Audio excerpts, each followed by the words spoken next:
We are your home theater and AV questions answered. This is AV Rant. Want your home theater or AV question answered by Tom and Rob? Send it to question@avrant.com. Welcome to another edition of AV Rant. I'm Tom Antry, and I'm here with Rob H. This is AV Rant. It's your home theater and AV questions answered. As promised, we are recording on Tuesday, but yeah, we are at a time other than either of the times we said last week. keeping you people guessing. That's right. If you were wanting to watch us over lunch, today's your day. Well, if you're on the East Coast. If you're on the East Coast, yeah. Everybody else is out of luck. Over on the West Coast where I am, it's 8:30-ish in the morning. So, yeah, strange times. But you know what? We're going to go when schedules allow. I didn't have the topic list ready last night because I was like, oh, we're going on Tuesdays. So, yeah, that's how it is. But, so I was supposed to have, because we're going on vacation. Okay. On Thursday. And we'll be gone for a week. So next week, you got to find Lee or somebody. Okay. To come talk about his stupid TV. Pinch. And, right. So if you really want to start making your pleas to Rob on why you should be the co-host, you could do that. We're going to Puerto Rico, so we're very excited about that. Yes, us and the whole family. We're leaving on Thursday. We get back the following Friday, so we'll be gone for 8 days. And so we'll see Efren, our listener, Efren. So we will be meeting with him. I already talked to him yesterday. We've made plans. We're going to that's going to be cool. Yeah, it's going to be very cool. Real life. Everybody will see how short I actually am, which just makes how tall Austin is all the much more imposing. I mean, he's just so very tall. It's like a towering figure. It just ducks whenever he walks into any rooms whatsoever. It's very scary. Anyway, so I'll be gone next week. This week we are recording a slightly different time.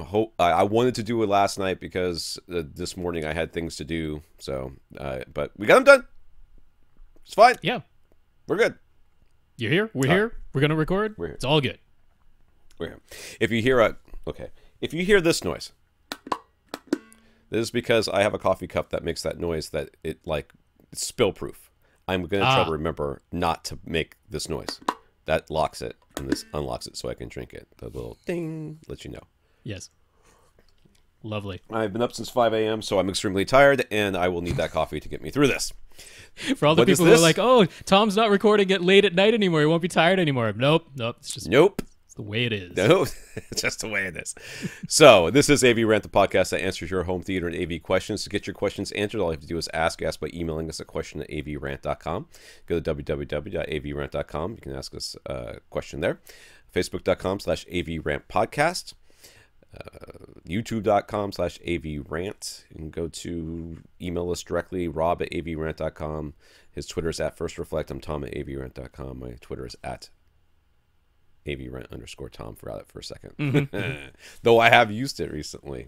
Oddly enough. I responded to a question that you that's right. To. Yeah, you did. Yeah, that's right. The microphone thing. Yeah. So, yes. Podcast. Questions. Answers. You, AV, home theater. And if you want to check out the YouTube version over there at youtube.com/avrant, I will mention that I am putting the times for individual questions in the show notes. So that's how you skip around to just find the one question that you want to. That's the method we were using there. I do list the times in the show notes on our website as well, avrant.com, but they're not links that take you anywhere on the YouTube. They're links. You can click them and they go there. Right. Yeah. Which is probably not good for our YouTube stuff. They want you. I think the amount of time people watch is an important metric. We're really not making any money. We just want YouTube to stay active. We don't make any money there. We don't put any effort into it other than just is it there? Are the times posted? That's it. Good enough.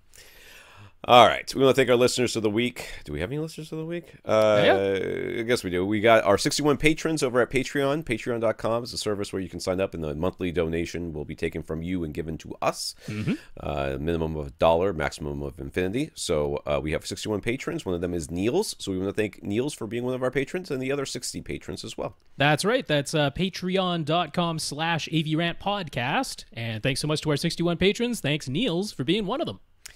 That's right. And we want to thank Kris for offering to give away an Insteon hub. So again, I really did not well plan out this giveaway. The timing. I will be in Puerto Rico when I'm supposed to be giving this thing away. This is your last opportunity to get in there if you're hearing this. So yeah. June 30th is the cutoff date. That's Tom's email time. So if it says something later than June 30th on his email stamp, no bueno. So I did say that in order to be considered, you had to tell me why. Okay. Right? Okay. Yeah. So some people have not told me why. They just said they want it. And one person told me why, and what he wanted, or she, I think it was a he, wanted was he's like, I have no use for this thing, but if you send it to me, I will sell it on eBay and give you guys the money. I was like, that's a pretty compelling reason for me to choose you, but I did not. The intention behind this thing. That's not what we're going for. Not what we're going for. So I will still randomly, I will put you in the order that you came in, and then use a random number generator to figure out who I'm giving it to. Gotcha. And then that will be it. So, but thank you to Kris for furnishing that Insteon hub for us to give away, and that'll be good. Sometime after June 30th, we'll say when. Not next week's, because I won't know the results. So you might. Oh, all right. If I pick it while I'm gone. Okay. My wife is talking about having a devices-free vacation, which I said, that sounds terrible. Yeah, that's not the world we live in anymore. Our children will be bothering us all the time. So I will see if I even get to bring my computer, which will have the emails on it. So, all right, let's go through the news here real quick. AMC theaters in the USA have introduced a monthly subscription plan called AMC Stubs A-List. It's a $20 a month plus tax service. With that subscription, or I guess not service, a subscription, you can watch up to 3 movies at AMC theaters every week. Yeah. 3 a week. Yeah. Your allowance resets every Friday morning, and other than it not being valid for special events, there don't appear to be any restrictions. You can use it for IMAX or Dolby Cinema at no extra charge. You can see the same movie more than once. You can use all 3 movies for the week in a single day. You can book tickets in advance with no reservation fee. I'm sure there's a convenience fee. Shut up. I don't believe it for a second. They already had AMC Stubs, which was $15 a month, and that got rid of all your fees. Yeah. So this is like an extra $5 a month on top of that for, I mean, it's not quite unlimited number of movies, but it's 3 a week. 3 a week. I mean, a Dolby Cinema ticket costs $20 anyway. Right. So if you saw one of those a month, that covers the cost of your subscription. If you see more than one, and you could potentially see, what, 12? Like that's a crazy good deal if you see a lot of movie. I mean, they're clearly going to try and kill Movie Pass. That seems to be what this is. I mean, obviously AMC Stubs A-List only works at AMC theaters, whereas Movie Pass works at, pretty much all the theater chains. Right. But that's pretty compelling. I will just mention quickly, I was going to give that Cinemia service a try. Cinemia is like an alternative to Movie Pass, but they're available in Canada, which Movie Pass is not. So I was going to give them a try, even signed up for you have to sign up for a year at a time. They don't do it month by month. Wow. All of them are like that. Some commitment. So I was like, well, prepared to go through with that, and that dealing with that company, I'm like, maybe they're okay. I finally got a response from someone on Twitter. They don't reply to their contact us form on their website. Their email address actually leads nowhere. They don't list a phone number. So shady. A little bit shady there. Got a response on Twitter. That was all right. What was your question? I mean, what were you trying to ask? Can I not sign up anymore? Because there's no way to cancel. Oh. Without, if you activate, then you can cancel. But I don't want to activate. I don't trust you guys. So can you just remove me from your system? So they finally got back to me on Twitter. So I can't exactly. No. No, they said they did. So, and I don't appear to be in their system anymore. Yeah. Okay. So I cannot give a glowing recommendation of Cinemia, but if you are dealing with them, apparently hit them up on Twitter. That's the only place you will get a response. Them and the president. Blue Jeans Cable is introducing Series-3 Active HDMI cables for lengths greater than 25 feet. They warned that they'd still prefer to use a passive HDMI cable, their Series FE for up to 15 feet and their Series 1 for up to 25 feet, because an active HDMI cable is locked at the bitrate of the power chips inside.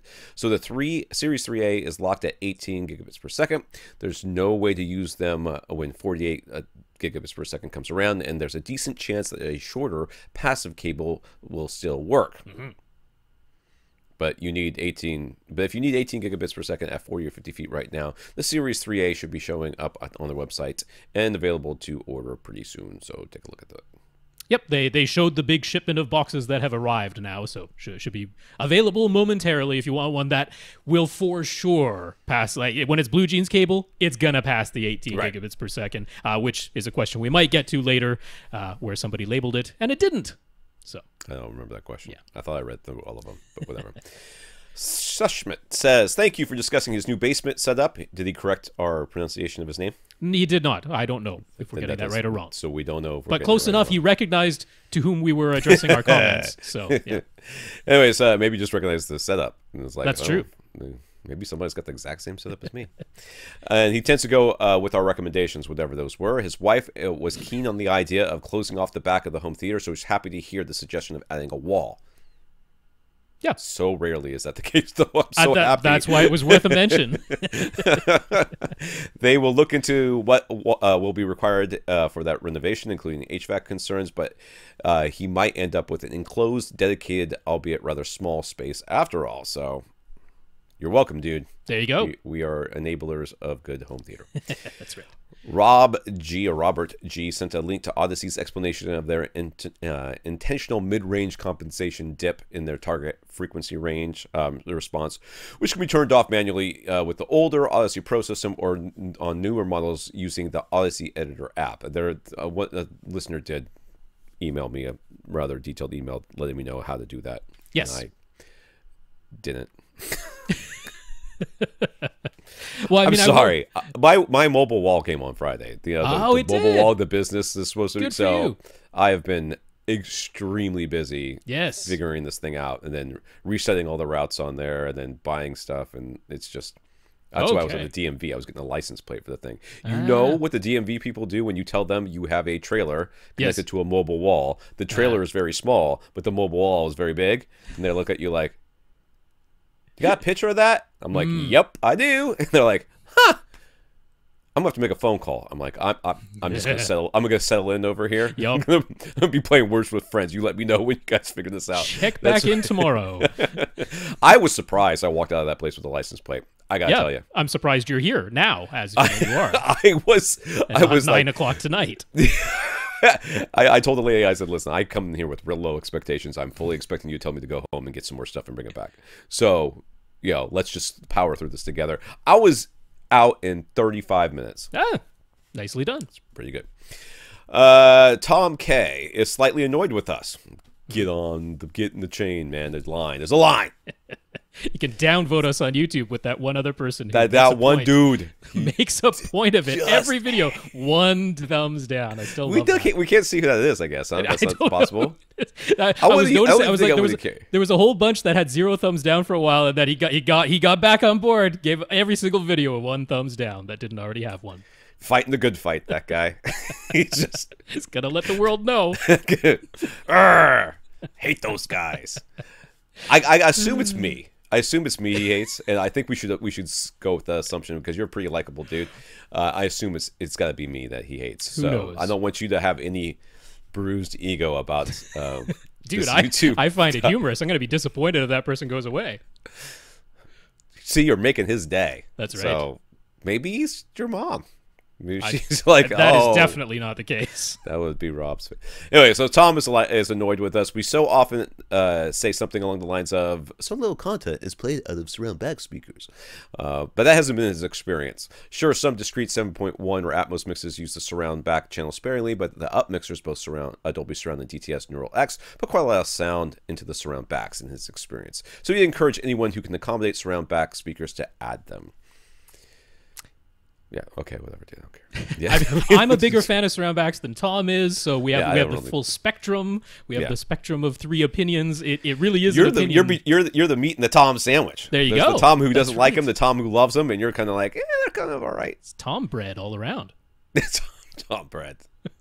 That's us. But my main thing is, so everyone is in agreement that if you really don't have the space behind your seat, don't do that, because don't add surround backs, because there's really no point if you don't have the space. Yeah. If you do have the space, then it's, I mean, we've heard from other people who are like, I had the space, I added them. Yes, I heard sounds coming out of them, but I really didn't care, and I didn't think it was worth the price or the effort. So there's the whole range of opinions out there. There's really no right or wrong, but Tom, I'm glad you are enjoying your surround back speakers. Clearly they were worth the price and the effort for you, and that's great. Because I was loving them during the Jurassic Park. There you go. GTSX there you go. Thing. Now I went back and watched the Jurassic World. Okay, you did. Yeah, that it's still garbage. It's just still a terrible movie. I did see Jurassic World: Fallen Kingdom, and I will say, if you were not a fan of Jurassic World, there's no reason for you to watch Fallen Kingdom. That is a stupid movie. Oh, jeez. It's like, can we just, for once, I just want to throw this out there. Can we move past the dinosaurs are in the park, people are in the park with the dinosaurs, and then dinosaurs get loose? That is I know that when we went to San Diego, it went horribly awry. Yes. I know that. Yep. But surely there's another plot that could be applied to dinosaurs. All the things you just somewhere. I won't give full spoilers. Not that you probably care about this one, but I really don't. All the things you just mentioned. Yeah, you would be very disappointed with Fallen World, Fallen Kingdom, whatever it is. All right, but yeah, I didn't notice any special sounds, and it's sounding special at all in Jurassic World. So I maybe will give it another listen at some point, but I doubt that I will. Yeah. Dawn shared a short puff piece on and timeline on the first Marantz products from back in 1952 when they were all vacuum tube based, and how collectors still covet some of those original products. Yeah. Yes, they do. That's right, because people like things. But I did enjoy it. Was like I think 1958 or 1959. They introduced a 2-channel stereo receiver amplifier, integrated amplifier thingy with 35 watts per channel, which was like unheard of at the time because it was still tubes. Right. That's a lot of power for that time. More power. Yeah. And then the year later, they bridged it into a mono and gave 70 watts of power. It's gargantuan. And then people still didn't need that much power anyways. And then he did up their whole house. Let's get to the questions. Aidan has 2 huge subs, a rhythmic FV15 HPs in a 1900 cubic foot room. Now, if you are unfamiliar with the size of these subs, imagine that they are way too big for this room. Yep, they're big, very big. They're quite immense. He went through the fun process of moving his subs around the room to try and achieve uniform bass across his seats. I wouldn't have done that. I would have plopped those bad boys down and said, done! I will live with what I get. I will live with what I have and save my back for another day. He got things to where his measurements don't perfectly overlap, but for the most part, both seats show the frequency response going up at the same frequencies and down at the same frequencies. And I guess there's a graph that you may or may not be seeing on YouTube, depending on which video you're watching. And you can see that they are, in fact, going up at the same places and down at the same places, though. The red line is definitely, which is one of the subs. So there's just 2 different subs. The red line is definitely dipping further. Well, these are actually 2 different seats that we're looking at right seats. now. 2 different seats. Oh, so the subs are playing together, and this is what we're getting at, 2 different seats. Okay, so one seat is dipping lower. Yes. Than the other one. There's a bit more peakiness around 40 hertz at that same seat. In general, this is kind of what we're looking for, which is that overall, the shapes of the 2 graphs across 2 seats are quite similar. Things are going up, things are going down at the same frequencies overall. Right. So with that much accomplished, he ran Audyssey. And when he ran Audyssey, we see that the results, while not a perfectly flat line, the blue trace showing his primary seat is pretty darn flat all the way across. So there's one measurement that looks real good. It's probably within, mostly it's within 3 dB all the way across. Plus or minus 3 dB, because the median line there is 95 decibels. The line above it is 100. The line below it is 90, and it's well within the boundaries of that 90 to 100. So, yeah, 65 up to about 65 hertz. It's pretty good. all the way around. Almost, I guess, I was almost a 70 hertz, and then it starts to roll off, and that's probably the crossover. That is the crossover, yeah. So, but the other seat still has a big dip at 50 hertz. I'm not reading anymore. I forgot. Well, Anyways, that's exactly what it said. So you can skip to the last paragraph. The other one has a big dip at 50 hertz still, and a peak at 60. But the rest of it is pretty okay and follows generally the other line. That's right. Where's the last one? He doesn't have an unlimited dual subwoofer placement option, so this is what the most uniform bass he was able to achieve. Is there any room for improvement? He's open to suggestions. Did he mention any bass trapping in this room? Not. He didn't mention explicitly, so I don't know. I guess that would be the only thing that I would suggest that you might be able to do is do a little bit of... That's tough at 50, though. I mean, that second seat is clearly just, it's in a null right around that 50 hertz mark. That's what that, it's a cancellation right there. Yeah. And the seat next to it, the primary seat, is not in that cancellation, and that's what happens. So there's very little you can do about that 50 hertz cancellation in that second seat. I would guess even moving the subs isn't likely to make a huge difference because it's the dimensions of your room combined with the position of that seat. Right. You have to either move the seat or change the room. Yeah. So can you scoot your chairs forward a little bit or back a little bit? Is that an option? If it's not, then don't sit in that seat. That would be my recommendation. Well, his primary seat is where he's sitting, and that one looks darn good. Really have to say that's a darn good result. And I'm glad to see that Audyssey was able to make that much. Because I mean, if you look at the original results, while they're fairly uniform, you go from that to what Audyssey managed to do with the correction. That's impressive, honestly. It is. So I know you guys can't see it on the audio only, audio only or whatever, but there was the around 10 hertz, which is something you can't even hear anyways. It was way up at like 103 dB, and then at 30 hertz is all the way down at 85, yeah, depending on which seat you're looking at. So, and then that whole range basically got really well sorted out. So now from 20 hertz, if we just look from 20 hertz up to, what did I say, the scope to 40, 20 hertz to 40 is basically flat. Yeah. And before it was going at 20 it was 95 dB, and at 30 it was all the way down to 85 dB, and then at 40 it was back up to 97 dB. So you can see there was a huge U-shaped here, and that has all gotten sorted out by Audyssey. And then below 20 hertz too, it is also been kind of tamed down a little bit, which is all thanks to the response being quite uniform. Because without the uniformity, if you had spots where it was going up in one frequency and then down at that very same frequency but at another seat, the EQ wouldn't be able to do anything about that. So very important to have that uniformity. It's real good. It's done some good work here. Now there are just limitations of physics. Sure. You got the room, and then there's only so much you can do. So this is what we can do now that we couldn't do 10 years ago. Yeah. 10 years ago, we had no Audyssey, and we had no idea where to place your subs properly. We really didn't. Everybody was just guessing. And no one was guessing opposing corners. Believe me, no one was guessing that. They were all guessing right at the front of the room next to your main speakers. Yeah, the only thing you could do beyond what you've done, because you're like, he's pretty much used all the position combinations that are available to him. So the only thing that is conceivable to be done beyond what you've already done would be to try using the what is it?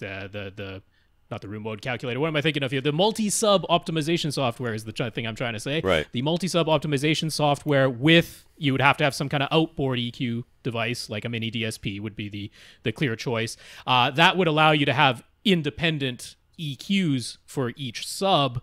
But even then, like I say, primarily what's going on there at that 50 hertz is down to the dimensions of the room combined with the position of that one seat. And I wouldn't think it wouldn't be my expectation that even with independent EQs you could really solve that. The only thing I think that maybe could make a pretty big difference would be getting one of those tuned. A tuned, Helmholtz resonator bass trap, a tuned bass trap, which is what you would need for a frequency that low. Yeah. That's so true. you could call, I think GIC makes those. You could call them, and you could actually send them this graph. That's right. And say, I've got this dip out at around 50 hertz. Can you build me a resonator to help with that? And they may say yes. and they will probably say yes. They can do that. Yeah, that's a good call. That's a good call. That's about the only thing that you could that I think of that you could do to fix those frequencies. And this is again something that we couldn't do. Yeah. That 10 years ago. 10 years ago, we could build a Helmholtz resonator and get in target that wasn't out there. I mean, that was the thing that could happen. But we were making wild guesses about what frequencies we actually needed. We could kind of hear it and all of this. And I mean, he does have a dip in that same frequency range naturally without the EQ applied. He does have a dip there in his primary seat as well, which means right now Audyssey is applying a fairly large boost to that frequency. It still can't overcome what is an outright cancellation at that second seat. So yeah, the tuned bass trap, that's a good call. That would be the thing. Be forewarned though, to hit that frequency, it's a big tuned bass trap. It's almost like putting in another sub. So, yeah. Once you got that in there, what it actually does is it vibrates at that same frequency, which excites the room in the same sort of way, but it absorbs. It's not really an absorber. I mean, it's kind of it's like counteracting the other ones. So you would definitely rerun Audyssey. Is what the short version. Very much so. You would not just put this in your room and go, fixed it. No, you're gonna rerun Audyssey afterwards. Yeah. All right, Marlon. Marlon has a small theater room, 11 by 12 by 8, which is basically a normal sized bedroom, like a kid's bedroom. Okay. So on top of being cozy in size, there's also no AC vent in this room. Now that's a little weird, I gotta say. So, and especially since Marlon lives in Florida, so AC is a must. You ain't lying, Hoss. It's been hot. As a result, he has a window AC unit installed that is running pretty much all the time, and there's a second window in this room too. Despite the limitations of his room, Marlon was upgraded his sound system, and he's got open to any and all ideas. Right now, he's using Pioneer Elite's LX101 receiver that he does not like. The speakers are Boston Acoustics Micro 130X for the front left and rights, Micro 120X for surrounds, and the Ace 225C, whatever, center, along with a pair of SVS Prime Elevation speakers and SVS PB-1000. PB? Yep. To make a 5.1.2 setup. Was he sitting on it? He's got a cushion on the thing? I'm sure that's in a corner. Yeah. All right. Okay, so he wants to make this room better. And those speakers from Boston Acoustics are little... yeah, they are teeny tiny. Like the 120s, they're a 3-inch driver, so they're teeny tiny. And the I couldn't see a picture of that one. 4-inch, but they're just satellite speakers, so they're very small. So for a new receiver, he's leaning towards a Denon X3400H. Any reason to consider a different choice? If you can find the X3300H, I would maybe. That's tough now. It's tough. Yeah, but it's not that big of a difference in price. It's a very nice receiver, and it's certainly going to have all the channels that you want. Oh, yeah. No, the only reason to possibly consider it is if you were thinking you'd go to 5.1.4, which the 3400 cannot do, but it's a big price jump to get that, because now you're going up to the 4300 or the 4400, which is at least $800. I don't think I've actually seen them at that price for a little while now. So a big price jump to do that. But that would be the only reason. Otherwise, all thumbs up to the X3400H. Yeah, I see this as being like a 5.2.2 system. Right. Would be nice. So he's starting with a speaker budget of about $1,000 that he'd like to put towards the front 3 speakers. He wants a big upgrade in sound quality over... Excuse me, I was trying very hard not to do that. Over his Boston Acoustics Micro, whatever. He wants a wow factor. A current frontrunner he has in mind would be 3 identical RBH R515E speakers from their new Impression Elite series. But he's not locked into that choice. And he does wonder if we think they might be physically too large for his small space. So what do we recommend most highly? Well, I really like RBH. I like that choice a lot. Yeah, the only thing I would say is I don't think you need 3 of the 515s. I think you get 1 of the 515s as your center, and then you get the R5s, the bookshelf model, as your front, left, right. I don't think you need 3 of the woofer models. That seems highly unnecessary in this room size to me. Yeah, I would agree with that. When somebody comes to me and they say, I was thinking about buying these speakers, do you have any other suggestions? And I like the speakers. I kind of don't have any other suggestions. I mean, there's stuff out there that you could definitely look into. Well, sure. Yeah. I mean, there's alternatives at this price point, to be sure. You got the SVS Prime Prime series. You got the Aperion Intimus series. You've got Ascend Acoustics, their SE series. These are all in that price point, and I like all of those speakers very much. The Kef Q series, I think you'd be closer to about $1,200, and that center is huge in that new series, so I'd be a little bit hesitant on that, but very nice sounding speakers to be sure, close to the same price point. So lots of alternatives, but I don't see a big reason to push you away from the RBH's, the Impression Elite series, which uses the MC series drivers from before, which I like a lot. That's really what's something that sells it for me, is the fact that you're not going for like the stock EMP tech. Now they did even of which are good. Those are good. Those sound great, but you're looking for a big, it's hard for me when somebody says, I want real wow factor. Although compared to those little satellites, I think it'll deliver a wow. I mean, I believe so too. Yeah, I believe so too. But it's very hard. When I think of wow, I think of going from no sub to a sub. Oh right, sure. You know what I mean? Or I think of going from 2-channel to multi. Or going to something that has an obvious character to it, which gives you a wow at first, but over time becomes annoying. Sure. Yeah. So I think that you're going to really enjoy those speakers, and I think they're going to sound fantastic. That's a really good choice. I have no reason to urge you to go away from that. But yeah, I would just say save even a little bit more money and just get the R5s as your front, left, right, because they will absolutely have enough output for your small room. Oh yeah, absolutely, 100%. So he's prioritizing the front 3 speakers, but what are our thoughts about his surrounds? Can he just continue to use a pair of his Boston Acoustics micro speakers, or should he plan to eventually upgrade his surrounds also? Well, I think you answered your question right there. You're going to put those as surround speakers, and then you're going to ask yourself, do I think I need to upgrade these when you actually have the money to do so? So for right now, there's no reason to even worry about this. I have a feeling you're going to be fine keeping your micros for right now. At the very least, you're going to be able to use those as your overheads if you just to go. He's already got prime elevations though, which by the way will match very nicely with RBH because they're all very neutral. True. Yeah, so I forgot about that. Yeah, I suspect you'll end up upgrading them at some point. But you know what? If you save some money by getting the R5s, maybe you get another pair of R5s, or maybe you get the actual like the base R5, not the R5E. Because the base R5s as surrounds is probably just fine when matched with the R5Es, because RBH speakers, even from series to series, do not sound dramatically different from one another. Certainly good enough. I'd be comfortable using those as surrounds. So yeah. Yeah, I think I agree with that. So he wants to add a second subwoofer, but the second PB-1000 would simply take up too much room. So what should he do? Should he sell his PB-1000 and go for a pair of SB-1000s? Or should he keep his PB-1000 and a smaller subwoofer model as his second sub? Or is there some way to tackle this that would be much better?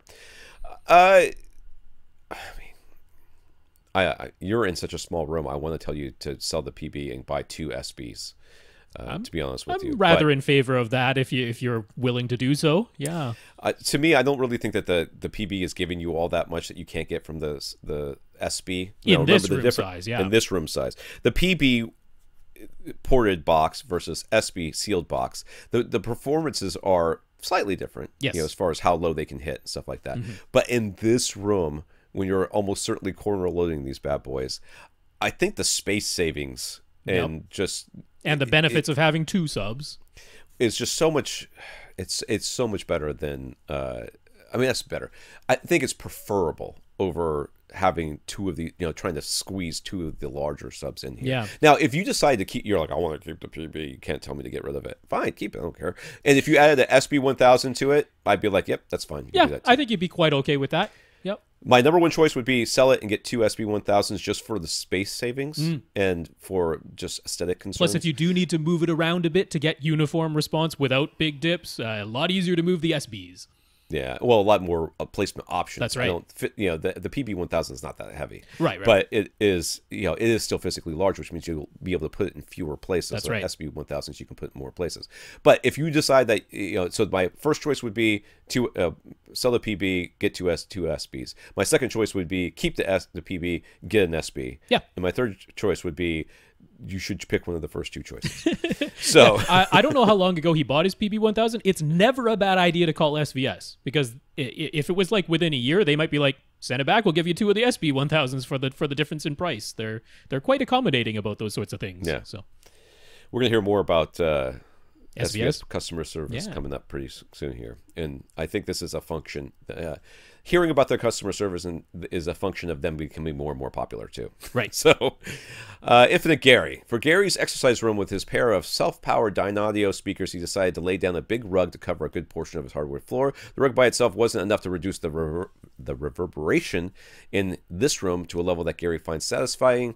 So he decided to also add some absorption panels from Acoustimac to his rear wall and side walls. Yeah, the image I showed was not the rug. That's the old photo. So more of the floor is now covered versus that old. He hasn't sent in a new photo of the new setup yet. All right. As an aside, Acoustimac has a pretty large selection of stock photo images ready to print on their art panels now, so it's worth browsing their catalog if you want to printed panels but don't want the trouble of sending your own images or worrying about copyright issues. But back to his room. Gary's carpet guy, he's got a guy for carpet, he's got a guy. Said that his carpet guy is for his hair. Okay, it's... That's a rug. It's on the carpet. Right. Anyways, it said that a rug with a thicker pile and higher density would likely offer the most absorption. So that's what Gary went for. But naturally, being Gary, he went looking for some more information, tumbled down a rabbit hole on the internet, which never ever happens. He found comments saying that natural fibers like cotton and wool are better for acoustics versus synthetic materials. Any truth to that? No. Maybe. It depends on what synthetic fibers you're talking about. I mean... But I mean, the insulation in your walls is a synthetic fiber. Well, it's fiberglass or rock wool. Wait, where do you find the fiberglass spinning bees? That's right. No, that we all use? I mean, who's saying this stuff? I don't know. Who says all kinds of stuff? Man, the internet's dumb. Somebody's like, oh yeah, cotton fibers are definitely better because they're more natural and even organic cotton fibers. I don't doubt that somebody said that. I don't doubt that for a second. Of course somebody out there said something. Just don't know why anybody would say it. It just doesn't make any sense. So was Gary's carpet guy correct in saying that a thick pile and a higher density are things to look for in terms of being good for acoustics? Thicker and higher density. Yes. Overall, yeah, I would say so. The density makes me question a little bit. Well, yeah. So if you think about density, if it's too dense, the higher frequencies in particular are going to be just bouncing off of it. Right. And therefore, it's going to be reflective, like you would think of a piece of wood. Everything's absorptive to some level. But is any carpet that dense? No one would. No one I would think so. But yeah, generally speaking, higher density and thicker is better. Thicker so because the sound waves have to pass through more of it, which is good. Higher density would generally be better for lower frequencies if that were the case. But I don't know. I mean, you kind of want the more transitions between mediums. Yeah, the more sound is going to get turned into heat. So yeah, I would almost say. I mean, we're talking about carpet, so. Ultimately, it's not going to matter that much. The thick pile, yes, 100%. That's correct. Right. And with the thick pile probably comes higher density anyway because it's a plusher carpet, right? So you probably don't have a lot of choice in the matter. But I wouldn't say higher density in general is the goal because what you want are the most transitions between mediums. But the thicker pile for sure, and that probably just means it's denser too. So Gary found a video by music producer and recording engineer Bobby Owsinski. Owsinski. Who is the PS Audio guy who makes the YouTube videos? What's his name? I forget. I'm sorry. Hold on. I watched a couple of his videos the other day, and it's he dances around the right answer so often. Like he's like he knows the right answer, but he doesn't want to say it. Paul McGowan, that's who it is. I was just looking because I was watching. I thought he might show up. Anyways, this made me think of it. But he dances around those right answers, and he never actually says them. Well, like, because if he did, he would tick off all the audiophiles who are his clientele. So right, and it just makes me. I don't know how to state this and not be insulting because I don't want to insult the guy because I don't think the guy. Well, it's like Ray Kimber, right? Ray Kimber's a smart guy who knows his stuff, but the crap that he spouts about Kimber cable is just to satisfy the people who believe that crap and has nothing to do with scientific reality. I'm just like, why don't you just say it? I know. Say it, guy. I feel like I'm at the Rocky Horror Picture Show. Say it. You know, I'm screaming at the screen. Nope. I spent 10 minutes watching one of his videos about cone materials. Oh yes, yeah. And what he was saying was right, but he never actually said in the end, as long as it doesn't deform and do the things it's not supposed to do, it doesn't matter what the cone material is, which is really what the answer to the question was. Does cone material matter? Yes, and he has all this stuff, and never said that no, it doesn't matter as long as the Okay. Anyways, Gary found a video by music producer and recording engineer Bobby Owsinski, whatever, in which he talks about creating a reflection-free zone for music studio engineers. But in that video, he makes a point of saying that what's on the floor really doesn't matter. That his only concern is that the floor isn't too dead because it sounds unnatural if you get absolutely no reflections from the floor. But he says carpet, wood, concrete, it really doesn't matter. So is Gary's concerned about the carpet all for nothing, or do we have a different take? A reflection-free zone? That means he's 100% treating all of the walls. He's treating the walls and the ceiling. He was all about the walls and the ceiling, but doesn't care about the floor. But you treat all your walls and ceilings. Then I will tell you, I don't care what's on the floor. I guess that's kind of true. More important is that he was talking about a mixing station. Yeah, where you're very close to the speakers, and the thing that's in between the speakers and you is your mixing desk, and not even the floor. Which is reflective anyways. Yeah. So at which point, yeah, I kind of agree. In that scenario, the floor probably doesn't matter because I doubt that reflection is ever getting to the floor. It's hitting your console. It's hitting your desk and getting to yours before it hits the floor. In a listening room, this is sort of self-explanatory because go into any room that has bare floors, bare walls, and all that, and even just talk to yourself and you hear the reverb, and then carpet the place or put a big rug in it, and the reverb gets cut down. Maybe not to the same extent as having treated the walls and ceiling as well, but the carpet clearly makes a difference. So that it answers itself. Well, it's sort of like the live end, dead end thing too. Yeah, right. We talk about that every once in a while, where we have a live end of a room and a dead end of a room. They used to do this back. Oh yes, I don't really do anymore. But they used to take and overly treat the front half of the room, the front wall, and the make side it really absorptive up front, really absorbent, and then they would have behind you. They would not treat it at all. Yeah, or then they started doing diffusion back there instead. Diffusion, yeah. So the thing here is that if you have treated all the walls in the ceiling in your room, and then you also treat the floor, you're basically created an anechoic or a semi-anechoic chamber, and it's gonna sound super weird. Overly dead. Yeah, I mean, it goes back to that 30-70 rule that I go by, right? About 30% of the surfaces being absorptive, about 70% not being absorptive, but the floor counts. The floor counts. Yeah. So if you have treated the walls and the ceiling, then you also treat the floor, it becomes too dead. You've gone past the 30% mark. So, I mean, if you were trying to extrapolate this statement to a home theater and you went and treated all this stuff, then, yeah, you would want to leave something untreated or it's going to be weird in there. Yeah. And that's just sort of the way it is. So since Gary continues toying with the idea of adding a subwoofer to the setup, the last time he asked, we suggested he could use a mini DSP to act as a crossover, but that would result in setting analog to his self-powered speakers. If the signal is going to end up being analog anyway, could he use his Emotiva UMC 200 7-channel processor instead of the mini DSP, right? Yep. You sure could. You could, and probably should. To be honest with you, if you've got one lying around, that's right. Yeah, might as well use it for something. So yes, I was not thinking that you had a device on hand that could be used as a crossover. One should assume at this point that Gary's got like a warehouse. At which case, the mini DSP is an inexpensive way of doing it because that was really the only thing he needed was a crossover. But if you already have a pre-pro hanging around doing nothing else in any other room, by all means, that will be your crossover. Yes.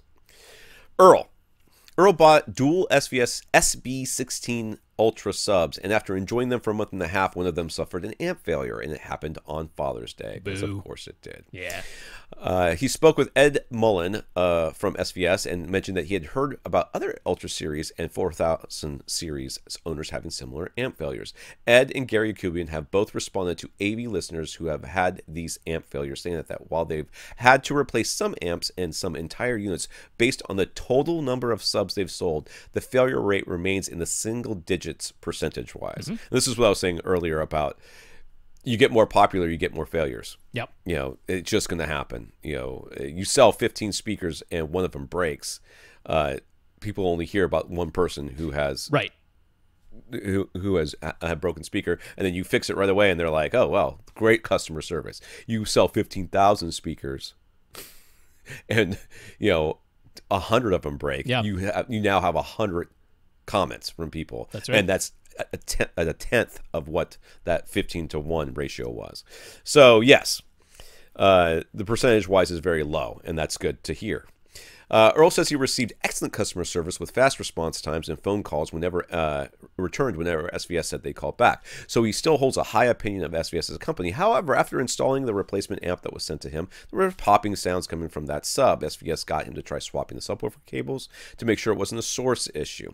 But the one sub that has not failed on him remained fine, while the sub that failed and got a replacement amp continued to make popping sounds. So SVS sent a whole new sub. Yep. Earle doesn't have any beef with SVS. It's a hassle to replace an amp and pack up his failed SB16 units, but clearly they stand behind their products.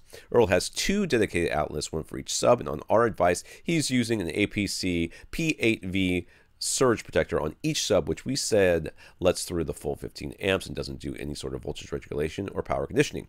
So does that eliminate electrical issues as a potential culprit for having caused a subwoofer failure?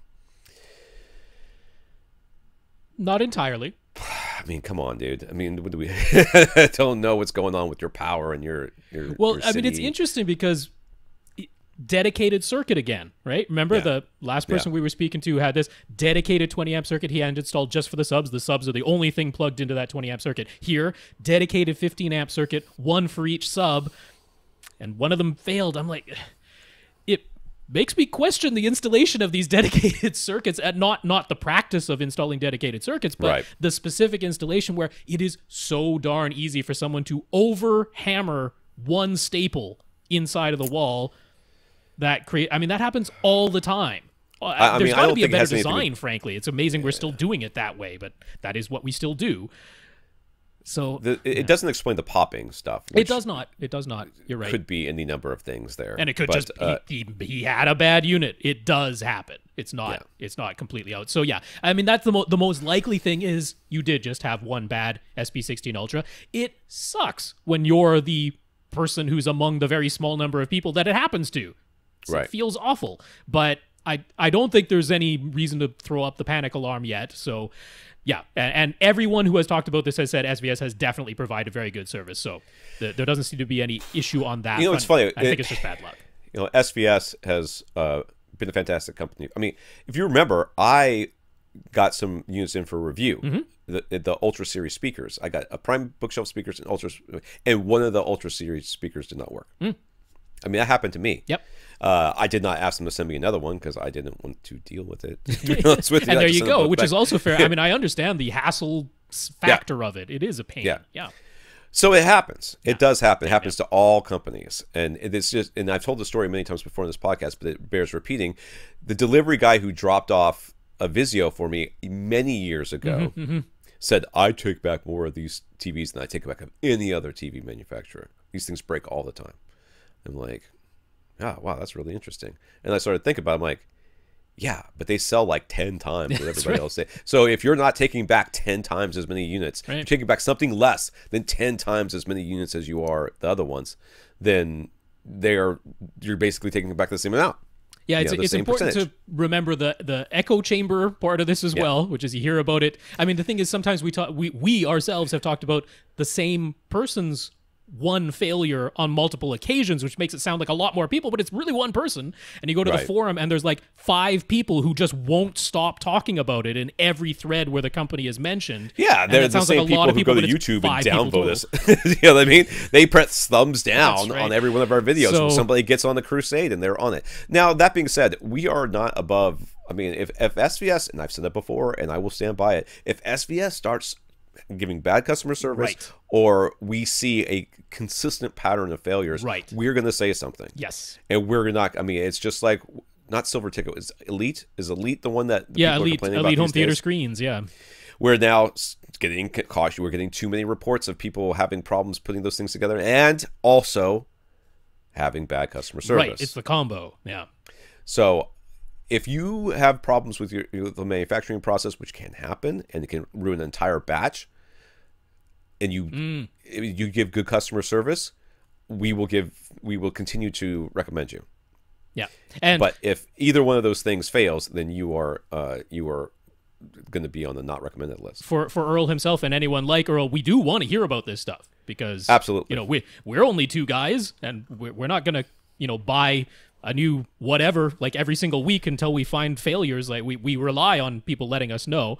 So that's important. And then I wanted to mention on the electrical issue side of things, just to bring it up, we did do an interview with Charlie Jones from Surge X, and he mentioned how they have a product. So it's a pretty pricey product if you were to buy it. But he's mentioned how there are some installers and places that are dealers for Surge X products who have started renting out this product. I forget the exact model that he mentioned in there, but it's a device that sits on an electrical outlet and basically records every electrical event that takes place. Right. Which, like, when you're not dealing with a big surge or something that trips a break or blows a fuse or whatever, how do you know? It could be happening in the middle of the night. There's little small surges that are going on, which can degrade a device like the P8V, which just uses metal oxide varistors, just uses those MOV devices, which do degrade over time. If they keep getting hit with small surges, they do degrade over time. They have a lifespan to them. And there's no way to know that unless you're tracking those events. So I'm not sure how easy it is, but you can get in touch with Charlie directly. If you listen to that podcast, he gives out his email address at the very end of it there. So you can get in touch with him directly and see if there might be a way of if this is happening again, to maybe rent one of those devices and see if there is an issue with that electrical outlet. Right. And you could just contact Surge X too and find out if they know of any dealers in your area that will, lend it to you for a price. You know what I mean? Give it a try, or maybe they provide a service that does it or something. I don't know. Bob in the Philippines. Bob bought an LG OLED TV. He had hardwired it to his modem and subscribed to the Philippines version of Netflix. I did not know that there was a Philippines version of Netflix. Doesn't surprise me, though. Netflix is everywhere. They kind of have everywhere. Hey, do you remember when they came to Australia? Because I did. I remember when they came to Canada, yes. Everything is streaming flawlessly, but he's disappointed by the selection of available titles, as there's a ton of content he can see is available on the U.S. version of Netflix that isn't available to him with the Philippines version. Mm-hmm. That being said, Luke Cage Season 2 just came out. It did. So I started watching that. The Netflix originals will be there no matter what country you're in. No opinion yet from that, but here we go. So he's toying with the idea of using a VPN with one of the reputable VPN providers. He's getting right around 100 megabits. Is it megabits? Yep. Megabits per second bandwidth from his ISP. So he's hoping he'll still have good bandwidth after the signal has gone through the VPN. But is it legal? He has no problems with paying U.S. Netflix for their full subscription, and he isn't trying to use the VPN to get around any charges or pirate or download illegal content or anything. Will his ISP shut him down if he tries this? Okay, so let's just talk about it in general. Right. In general, the idea of using a VPN which is a virtual private network, Right, a virtual private network, which basically makes it look like you're coming from someplace else. Yeah, your computer through your ISP connects to their servers, the VPN provider's servers, and those servers are coded to look as though they're in a different country than where you are. So if you are in Australia, for example, and you want to stream Pandora, for example, you would, when I was there, have to use a VPN to do it. And then Pandora came to Australia and it was fine. Right. So I have done this before, and it's the same thing. I was not looking to steal anything or pirate anything. I just wanted to have access to it. Now, legality is different. It depends on where you are. It does. Yeah. So it's country if you are in the U.S. and you are using a VPN, I am pretty sure they don't like that. But it is not illegal. Right. But in the States, your ISP can decide to shut you down.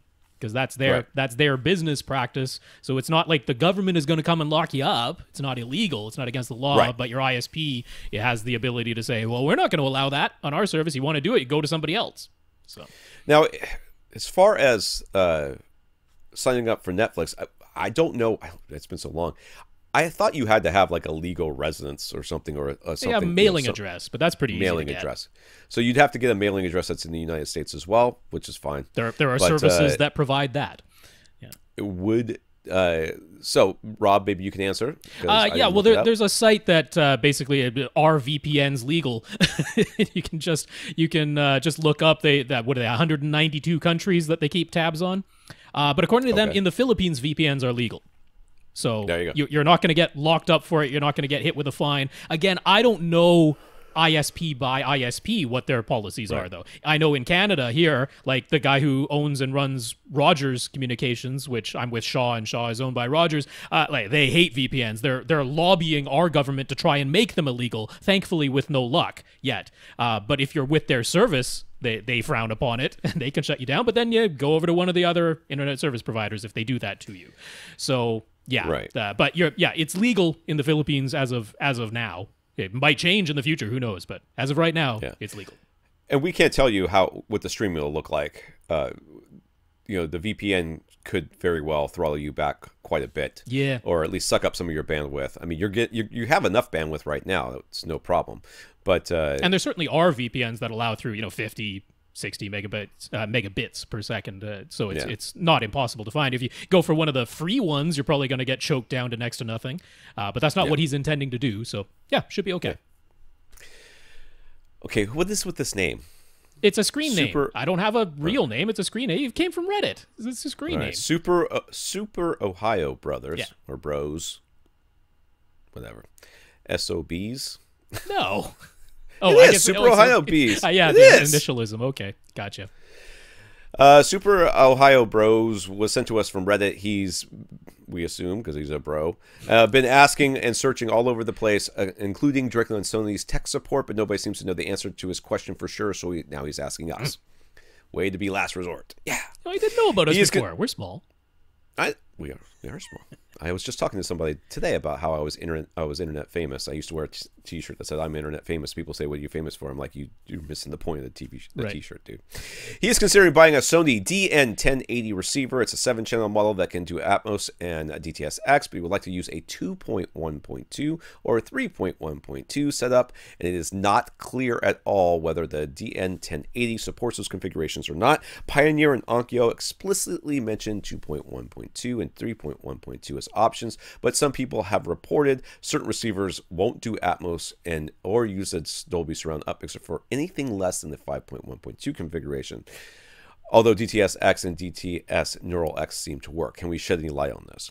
Well, the little bit of research I did showed that even older receivers from Denon Marantz would do this. Yes, they will. Yeah. So I didn't find anything about Sony directly. I know.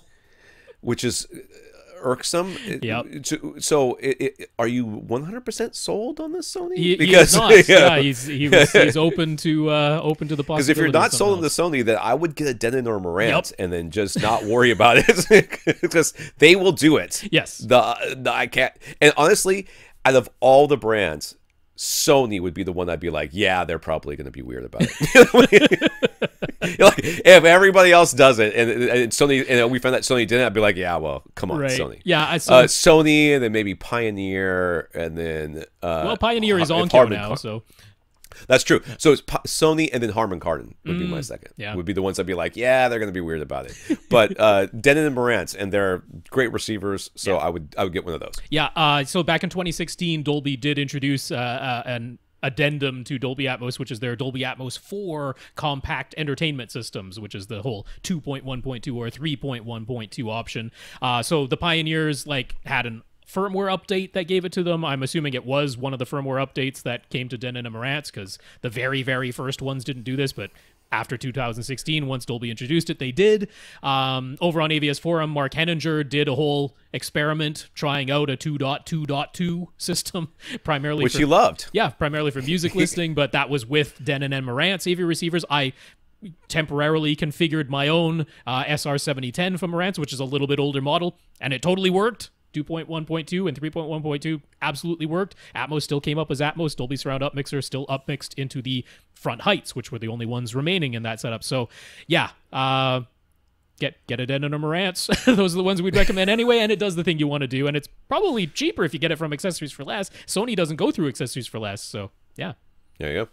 At the moment, he owns a pair of Klipsch reference series R26FA towers that have the upward-firing Atmos speakers built into their tops, plus a Klipsch R12SW subwoofer. Excuse me again. He doesn't yet own a center speaker, but he figures the matching R25C from Klipsch reference series would be the obvious choice. Any reason to go with something different, or will the Klipsch center be the best match to his existing towers? If you're going to stick with those towers, I would definitely get that center. Yes, I agree. I would just live with this Phantom center, because it sounds like it's just you. I mean, if it's a bunch of other people, then yes, get the center. But if it's just you sitting between those two speakers, what do you need the center for? Could be. But yeah, if you're going to get a center, I'd get that one. I'd get the matching series from Klipsch, the Klipsch reference series. Yeah. There is only one center in that series, which is the R25C that you mentioned. So yeah, I would get that. Yep. Do we have any experience using a 2.1.2 or a 3.1.2 setup? Some people seem to think that it nicely enhances a traditional 2-channel setup, particularly for music, while other people are purists who would much rather have surrounds than heights. If he had the space and the budget, he'd consider 5.1.2 for sure. But for now, is 2.1.2 or 3.1.2 the way to go, or would we advise against it? Dude, you've got the speakers. Yeah, they're already built into your towers. I mean, you've already got them. There's no play. I would... If they were my speakers, I would 100% use them, even if I thought they didn't make a difference. Oh, yeah. Why else? I mean, it's not like they're not doing anything. And you can always just switch to the stereo listening mode, which makes no changes to your physical configuration. It just turns off the overhead speakers once you're out of Dolby Surround mode. So yeah, there's no downside to connecting them. Let's pretend, though, that you were thinking you had tower speakers and you're thinking of buying adding to heights, it. Adding to it. Would I recommend it? My honest opinion would be that I would say you can, but don't be surprised if you don't notice a huge difference. That's what I would probably say. But you know, these other people who have done this and have said that they've experienced a massive difference to the point where they couldn't even believe that that wasn't a full surround sound system, which, by the way, hyperbole much. I don't expect you to have that experience, but some people seem to have. So you know, maybe that'll be you too. Yeah, I would just be cautious about it. It's tricky. I mean, I didn't spend a lot of time with my system configured as 2.1.2. I don't do a ton of dedicated music listening in my home theater anyway. I mostly listen on headphones if I'm listening to music. So from my perspective, I mean, there was a difference in sound. It was audibly different. I have physical front height speakers that are up high. I don't have the upward firing bouncy off the ceiling speakers. So there was an audible difference. I'd have to spend more time with it to decide which one I preferred, and it would probably change music by music. Probably change depending on the particular thing I was listening to. I wasn't against it. I wasn't hugely for it. My favorite up mixer remains the DTS Neo X up mixer, which we don't have anymore. That was my favorite up mixer by quite a wide margin for music listening, but it's gone now, and I don't like Neural X as much as I used to like Neo X. So mostly when I do listen to music in my theater, which isn't very often, but when I do, I usually just listen in stereo. I just go right back to here. This is what was on the source, and this is what's coming out of my speakers, and that tends to be what I do. And I would not really worry about purists. There's just it's opinion. It's pure opinion. It's not just opinion. It's exclusionary. Yeah, there's that is what too. It is. People like to be exclusionary. They like to exclude other people and feel superior. Exactly. So. I mean, I tend to be more of a purist. I tend not to use the up mixing stuff until I got Atmos speakers, and then I was like, I gotta use it because they're up there, not doing anything. Feels like a lot of speakers to go unused. Yeah, especially when you're using the Xbox One and you're getting stereo, but it says Dolby Atmos. You're like, wow, yes, very Atmos-y coming from those two speakers. But I would not put any stock into that. You know what? You've got the speakers. Get the new receiver, try it out, and then see what you think. That's right. You may love it, you may hate it, or you may think nothing of it, in which case you will know. There you go. Damien on Twitter. First up, we need to keep in mind that Damien knows he will be moving in the not too distant future, but he doesn't know what his future theater room will look like yet. He's been itching to pull the trigger on a receiver purchase and speaker purchases, but we've kept insisting that he should wait until he has his new house and knows the exact size and setup of his new room. He has taken Tom's advice and made himself a spreadsheet to keep track of the products and the additions and the things that he likes. Good. All right. And then in the meantime, though, he still has his current setup, and now that he has a list of some of the gear he knows he likes, he's itching to buy something right now. Okay. Sir, get a pair of headphones. Can you get a pair of headphones? Is that okay? Can we just do headphones? Because this is something you could use no matter what house you're in. And then you could be happy that you bought something. And it's just about sound. And you could listen to it. And you're... to do that, headphones. I'm betting he's worried that like so much money is going to go into the house that he won't have money left over to buy anything after having bought the house. I so think it's probably I think you're going to get get on the lockdown. Yeah, I understand that. That makes sense to me. But the biggest fight my wife and I ever had in our entire lives was after we bought this house. And that was when my knee went out and my surgery after surgery, and we had spent our deductible was ridiculous, and we had spent the money on this house. I was out of work. I was laid up. I didn't have any, whatever. It wasn't that kind of job where you could get comp time and all that other stuff. And so I wasn't getting paid. And her stress levels got to 99 out of 10. And that was the biggest fight we ever had. It was right after buying this house. So you, sir, if this isn't indeed the case, you were thinking, I better buy it now or I'm not going to have the money. You were probably right. Nope. But it's not going to make you feel any better. When the fight does happen, it's just going to be more fuel for the fire. So I'm telling you, headphones. But let's go. He could expand, he says, to a 5.2.2 Atmos right now, and he hopes his near future setup will be 7.2.4. Are the Focal Little Birds a safe enough choice that he could buy 2 pairs of them right now before Accessories for Less potentially runs out of stock? Well, if you're using them for overhead speakers, I have no problem saying that. I mean, you're almost certainly not going to be in a room that has like 20-foot ceilings. A cathedral. Well, just don't choose that. Not every room in your house can't be that. So, yeah. But this is the thing. Again, you may end up in a house that does not have a room, and you're end up just in your be great in room that's open to your second floor, right? And you're not going to be able to run speaker wire up the wall, and you're not going to be able to do all this stuff, and then you're going to have these Focal Little Bird speakers and have nothing to do with them. So no, you cannot buy. But well, I would say that out of all the things you could buy this right guy's now, wife is going to love me. I know. Or a girlfriend or a boyfriend or whatever. They're going to love me. I am saving them.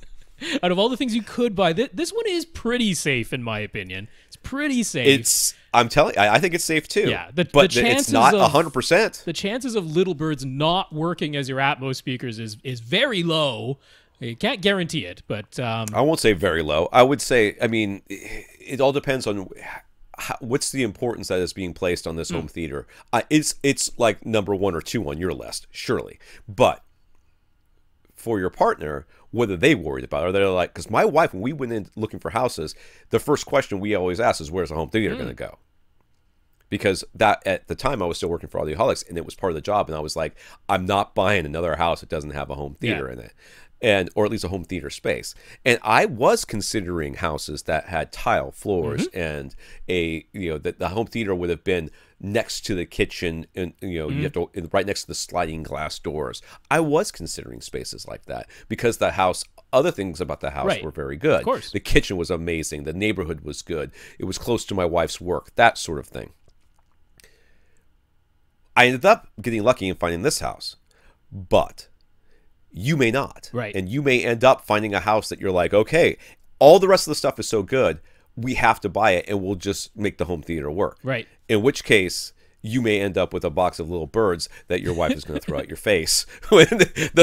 When you realize that just because they say you can rent, you can afford this amount of house, doesn't mean that you can afford all the taxes and everything else that goes along with it. And I will say, if the Little Birds go out of stock, which it has to happen at some point because they haven't been manufacturing them for a while, but there are the KEF E301s that exist out there, which are very, very similar and are still very much available. So there are alternatives. You don't have to panic. Yeah. He asked, what about the birds instead of the little birds? Would they be overkill for Atmos positions? I mean, I've got birds, and they're stupid big. So they are not much bigger than you expect them to be. They're not overkill, but they are they are fine. But again, you're in the same boat, and no, you cannot buy. Should he go to the trouble of ceiling mounting the little birds in his current setup, or should he wall mount them and angle them towards the listening position, a bit like how the SVS Prime elevation speakers would be likely to be installed? Well, since you're not buying them, it doesn't matter. But if you did buy them, against my recommendation, I would put them on the ceiling and angle them down. Yeah, I mean, I would follow Dolby's recommendations for placement as closely as I could. So I would mount them on the ceiling if that's a thing that you're able to do. If you're not, then by all means, yes, you go to the side walls and you do the best that you can. You get as close to Dolby's recommendations as you can, within reason. One of Damon's favorite speaker auditions so far has been the Paradigm Monitor V7 series. They're a front runner on his spreadsheet, but the 7 series has been discontinued, now replaced with the new Monitor SE series. So should he pounce on the clearance Monitor V7 series? Maybe would he maybe sneak past his wife without her noticing that he replaced a pair of his Andrew Jones speakers? You know, sprinkle some dust on the top. Like a little dust on the top, little flour. Those Pioneer Andrew Jones speakers are, I would call them a little bit unusually short for tower speakers. That's to keep the price down. Know this. But those monitors are definitely noticeably taller. If nothing else, if the finished, the change in shape, the change in size, if nothing else, Cluter, I think she'd notice the height difference. I really do. Yeah. Again, you know, you could end up in a house that has an extra bedroom, 10 by 11, right, and you're going to have Paradigm Monitor V7 series towers. There are so many $1,000 per pair speaker choices out there. Yeah. And honestly, I'm gonna level with you. Paradigms do not sound that unique. Okay, right. You can find another Canadian brand of get some manufacturer that would sound or very RBHs, much sorry. like them. Yeah. RBHs. That would sound very much. That would be very much. If you like Paradigms, I can find you some speakers that you like. If you like Golden Years, I can find you some Golden Years that you like. Okay, that's the difference right there. We're sticking by our guns here. We're telling you not to buy just yet, dude. I'm so sorry. And I know it's the fear of missing out, right? What if I miss out on a great deal on speakers I really like? Listen, but for this one, there are alternatives. I promise. As time goes by, you're gonna find more speakers that you like, and these Paradigms, I guarantee you, if you wait long enough, you keep listening, you will find another pair of speakers that you like more, guaranteed, or as much, or they'll be cheaper. So on a different topic, spending money that we're not going to let you spend, Damon's kids want to start making YouTube videos, but they want to record on a smartphone. So is there a way to plug two lavalier mics into one smartphone, and do we have any recommendation for decent mics? This was the Twitter question, right? Yes. We got this on Twitter, and they asked me. I don't know anything about microphones. I mean, I do my research just the same way that you would do it. I just go online and look. But if I was going to buy a microphone, I would ask Andrew Gash over, who used to do videos for Audioholics, and he is the. Is he on Twitter? Is there? How do you get into contact with him? I email him. Okay. Well, you email him, but nobody else. I will have to. Actually, I would text him, to be honest with you, because I'm too lazy. I will find out how people can get in touch with him. But I looked for him on Twitter and he did not come up. But that's what I would personally do. So, you know, I am saying that I am not the expert on this, and I would just ask somebody who knew better, or I would just Google it and see what people said. So I assume you Googled it and found something. I sure did. Yeah, I don't have firsthand experience with lav mics, so I'm just going by someone else's recommendation. But the main thing was, so there's Rode microphones, which are a very well-known microphone company, and it would not surprise me at all that they make a good lavalier microphone. So it's Rode microphones after all. So there was a recommendation for their Smart Lav Plus. There apparently is a Smart Lav without the Plus that is not very highly recommended. It has some hiss to it.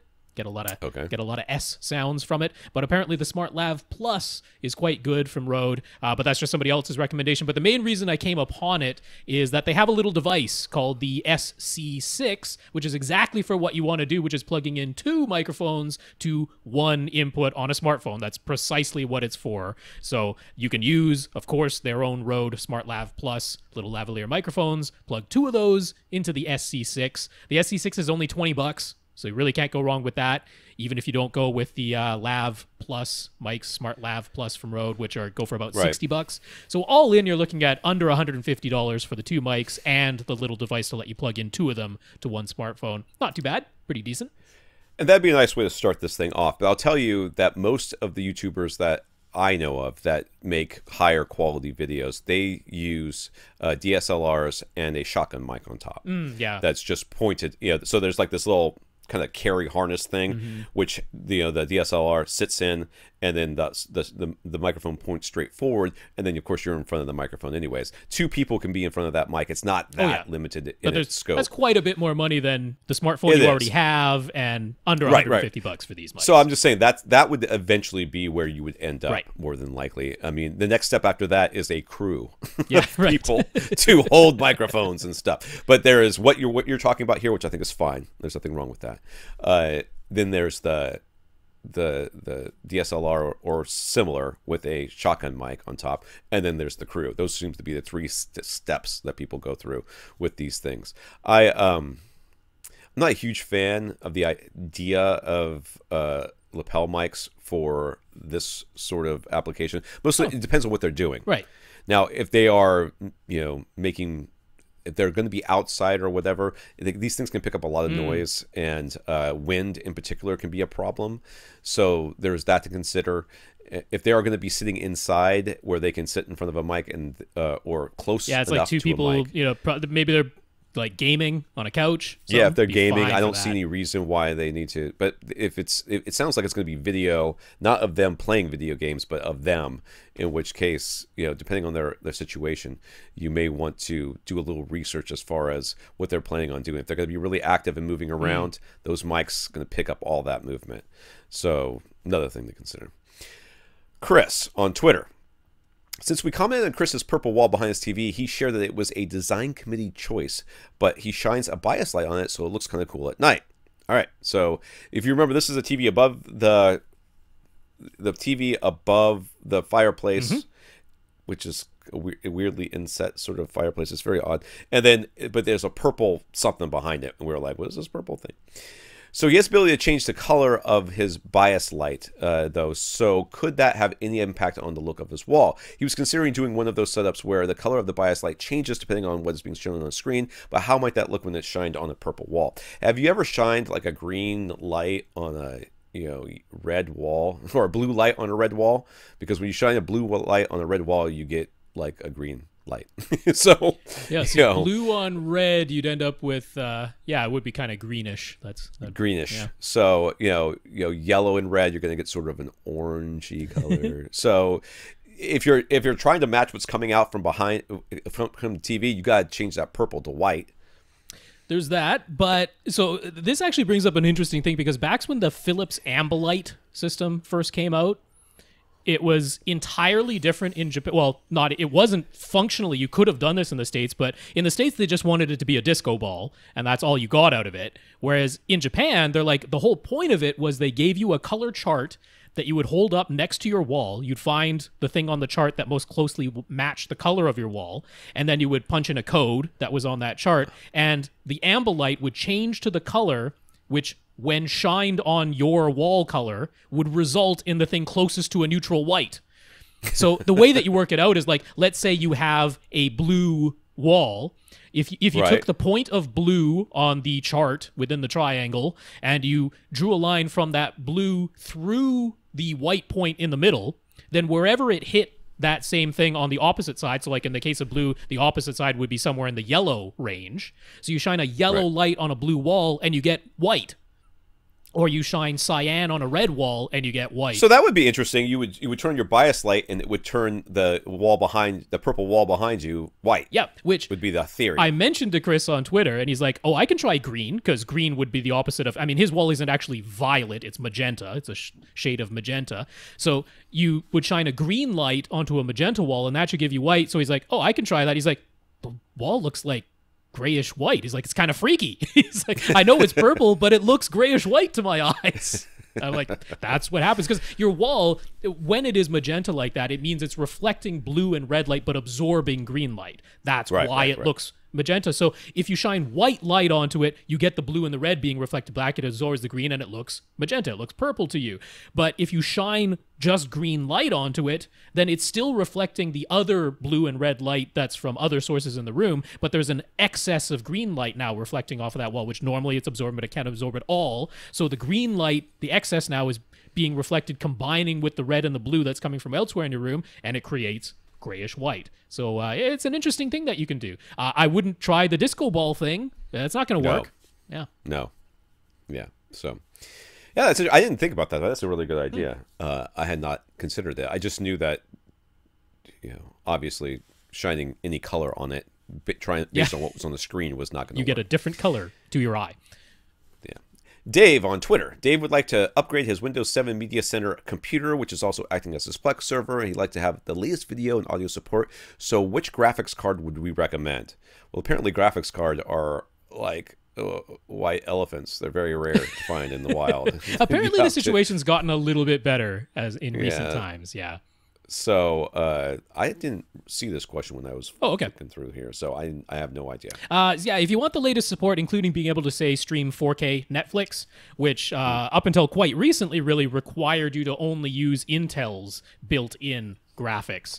But now NVIDIA is supporting, Netflix is supporting letting you play 4K Netflix on some of NVIDIA's cards. You do need the 10 series. You do need one of the GeForce GTX 10 series that has at least 3 gigabytes of onboard memory. So there is one model, the GTX 1050 at the very bottom, that only has 2 gigabytes of memory, and that one won't work. There is a 3 gigabyte model of the 1050 that just recently got released. That one will work, or there is the 1050 Ti, which has 4 gigabytes of memory on it, and that one will also work, and those are about the lowest price ones. So the GTX 1050 Ti or the 1050 specifically that has the 3 gigabytes of memory, not the 2 gigabyte version, or any of the higher 10 series, the 1060, the 1070, the 1080. How much are these things, though? So you can get the 1050 Ti for about $160 right now. Oh, that's not bad. It's not too bad. If you want to do high-end gaming, it's not a super high-end, although it's quite a decent graphics card even for gaming, the 1050 Ti. It's not a total slouch on that front at all. But if you're doing higher-end gaming, you'd want something else. But it sounds like it's a media computer. It probably wants the lower price. So 1050 Ti is the one that's easy to find. There you go. Nick asked, what are our thoughts on the NAD T777V3 version 3 receiver? First of all, NAD hates me, so let's just put that out there. You know what? Maybe it's NAD that's downvoting our videos.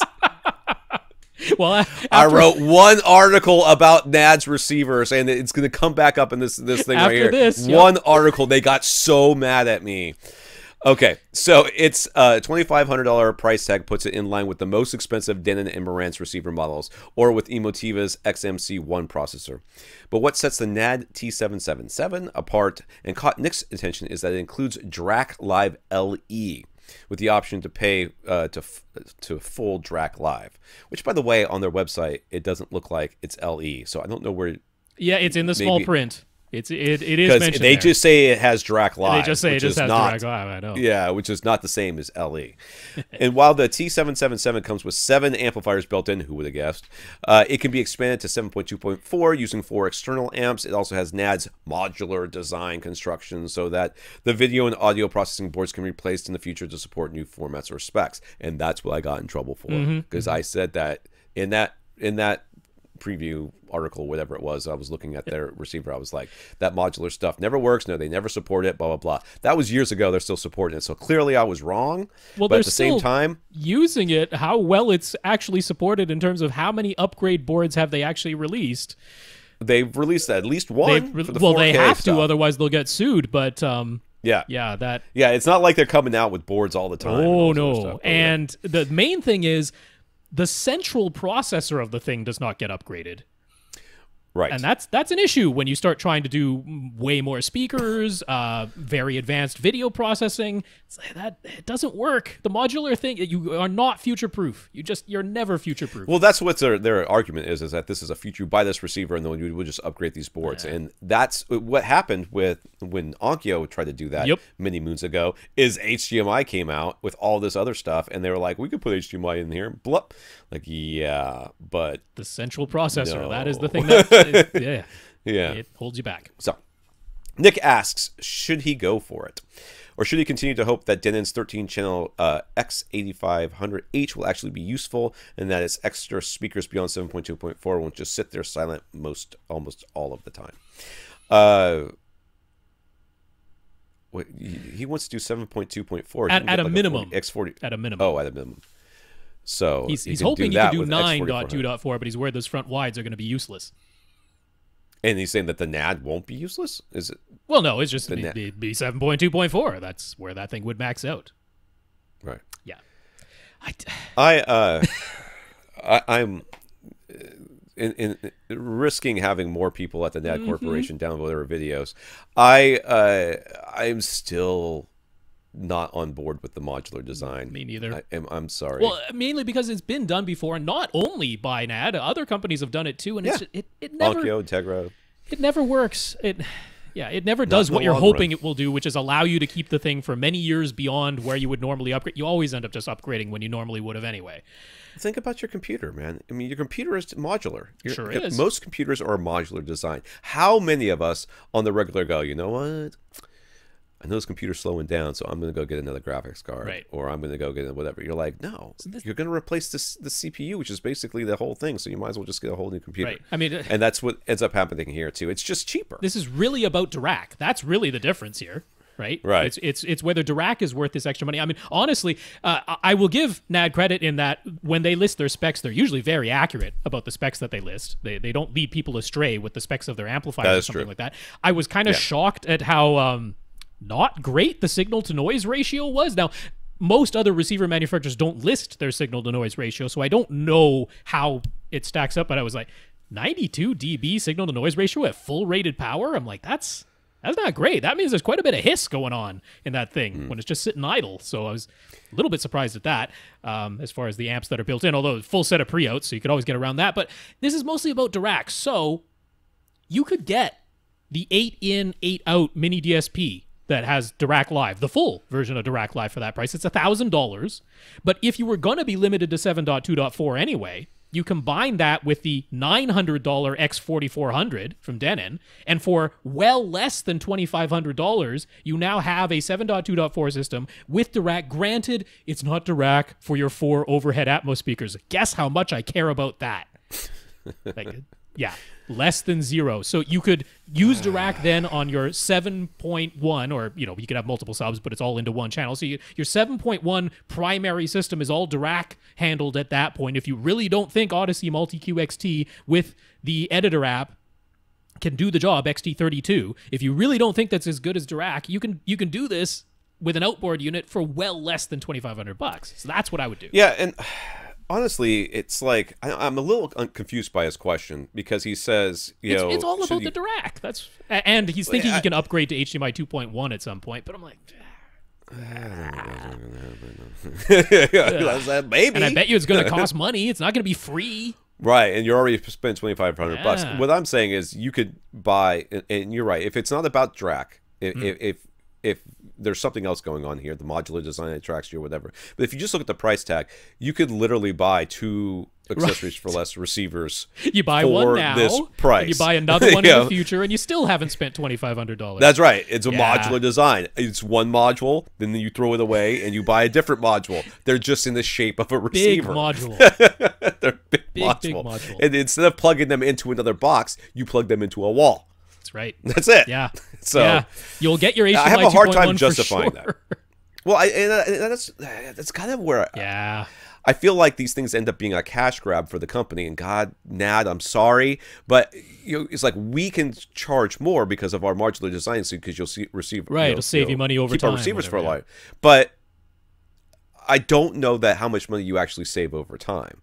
Most people keep their receivers until a new technology comes out that's so exciting that they want to get it. Yeah. Well, there is little to no guarantee that any sort of modular design is going to immediately incorporate that as fast as first, second, or even maybe third generations of receivers from Denon, Marantz, Yamaha, Pioneer, all those guys. So are you really going to wait for NAD to get around to, you know, coming out with a new module? And you still pay the upgrade cost for that module. And yeah, I mean, theoretically, you could save a little bit of money, but I think in the end, you're going to end up out more than you save. And folks are still waiting for that upgrade to the XMC1. Good luck, Emotiva owners. Good luck. It's so sad that we like Emotiva so much. For their amplifiers. Get their amplifiers. For their amplifiers. Don't get their processors. No. Lee, you know, we should skip all this garbage and let Lee talk about this next week. Oh, we absolutely could. Let's do that. Yeah. When I was writing this, I didn't realize well, let's hope he's here, but you're right. He told me that he would be available for podcasting if we gave him some notice. So, Lee. And I did respond to him on Twitter, so no one worry that Lee is going without a reply entirely. So, yeah. He just wants to complain about his big TV and no subwoofers. Richard on Twitter. Richard is looking for a nice 55-inch HDR TV. He knows the TCL 6 series is a top value pick, but he has the budget to spend upwards of $1,000 if it would be worthwhile. Should he go for the Vizio P-Series at $800? What would we pick? So because I'm dumb, I can't remember who has the more zones of local dimming. So the TCL 6 series in the 55-inch size actually has more zones, if you just count the zones, than the Vizio P series, although it's quite close. But they do have more zones in the TCL 6 series. Now, and what size P series are we looking at for $800? Is it 55 still, or is it 65? Oh, it'd still be 55. Yeah, because it's about $1,000 for the 65-inch TCL 6 series, so you could go up in size and still hit your budget if you stuck with TCL. The Vizio P series is $1,200 for the 65-incher, so it's still close, but it would be more than $1,000. But he said he wants a 55. I think that's he the wants size 55 he wants. inches. Yeah. Okay, so if you can go up to 65 inches, I would say go to the TCL. Because you can do it for the budget, and that's 65 inches is a nice big TV. That's nice big TV. That being said, to me this is a question of interface. Okay. Yep. That's because the that's TCLs are Roku. That's right. Basically, and I have found their interfaces to be a little bit on the clunky side when I used them a year or so ago, and I wasn't totally in love with it.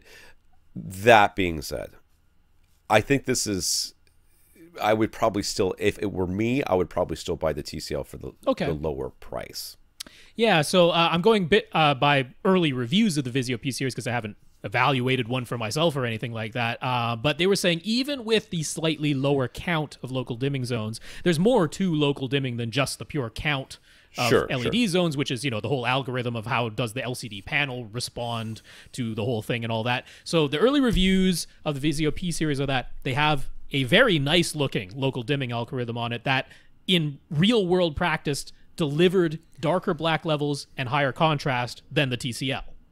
So that's something. That's not nothing by any means. Also, the Vizio P series is a native 120 hertz panel, and the TCL 6 series is a native 60 hertz panel. It doesn't help you for gaming. It doesn't let you do the variable refresh rate. The Vizio P series doesn't support that. But it is a native 120 hertz panel. It was measured with very, very low input lag. So if gaming is a thing, it's definitely good for gaming on that front. And, with the higher refresh rate panel, you can do the black frame insertion, or you can do more interpolation if you like the soap opera effect, whatever. So there's a few advantages to having 120 hertz. I'm mostly worried about the black levels and contrast. If the early reviews are to be believed, and it does look a little bit better in real-world practice, that's the way I would lean for the extra $200. But yeah, I could get on board with that. Yeah, and I very much agree. It's Roku versus Chromecast built in.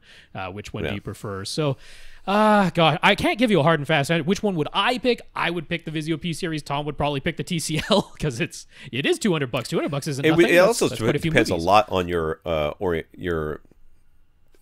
where you are going to be placing it, the usage of it. Is it going to be in a light-controlled environment where these black levels are going to make that much of a difference? True. Yeah. Is it going to be used by somebody who, other than you, are you even using the apps that are included? Because if you're not using any of the apps and you're just turning it on and doing other things with it, well, then it doesn't make any difference if it's Roku or Chromecast or any of that.